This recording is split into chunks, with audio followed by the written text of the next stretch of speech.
এবং এই জায়গায় যেখানে আমরা এই মুহূর্তে আছি এটা হচ্ছে কিন্তু ফ্যামিলি লিভিং। এই ফ্যামিলি লিভিং এর জায়গাটাতে কিন্তু ফ্যামিলির বেশিরভাগ মেম্বার বেশ লম্বা সময় আসলে এক্সপেন্ড করে। তো সেই ব্যাপারটাকে মাথায় রেখেই এই জায়গাটাকে একটু ডিফারেন্ট ভাবে আমরা আসলে ক্রিয়েট করার চেষ্টা করেছি।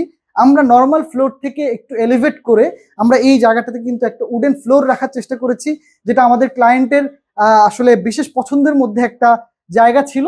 এবং আমরা এই পিছনের এই ওয়ালটা, যেখানে আসলে ফ্যামিলি মেম্বারদের অন্যান্য ফটো অ্যালবাম বা অন্যান্য বিষয়গুলোকে আসলে রাখার জন্য এই ওয়ালটাকে কিন্তু অন্য সকল ওয়াল থেকে একটু ডিফারেন্ট ভাবে ক্রিয়েট করা হয়েছে। এবং এই ব্লু অ্যান্ড গ্রের কম্বিনেশনের সাথে একটু মিলিয়ে আমরা এই জায়গাটাতে কিন্তু একটা অরেঞ্জ কালারে আমরা যেটা দেখতে পাচ্ছি, একটা ওয়ান সেট সোফা আমরা এখানে ইউজ করেছি, যেখানে আসলে ফ্যামিলি মেম্বাররা বসে লম্বা সময় এক্সপেন্ড করতে পারে, একটু বই পড়তে পারে। হ্যাঁ, পাশাপাশি এখানে বারান্দাও আছে। সো পুরো এনভায়রনমেন্টটা যাতে আসলে একটা ফ্যামিলি টাইমটা একটা গুড টাইম স্পেন্ড হয়। এবং এই কোনাটাতে কিন্তু আমরা একটা বুকশেলফ প্লাস আমরা এখানে কিন্তু শোপিস রাখার জন্য একটা ডিসপ্লে সিস্টেম রেখেছি। এবং এইখানেও কিন্তু একটা আমরা টিভি প্যানেল করার চেষ্টা করেছি, যেটা কিন্তু আমরা নিচের টিভির প্যানেল যে এর ঠিক নিচের যে অংশটা, এখানে টিভি ক্যাবিনেটটা, এটাও একটা স্লিক ক্যাবিনেট এবং এটাকে কিন্তু আমরা উডেন কম্বিনেশনে রেখেছি।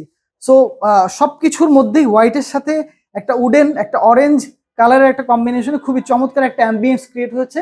এখানেও সিম্পল আমরা সিলিং রেখেছি, চারদিকে হচ্ছে আমরা কিছু স্পটলাইট রেখেছি, কিছু ডিরেক্ট লাইট রেখেছি।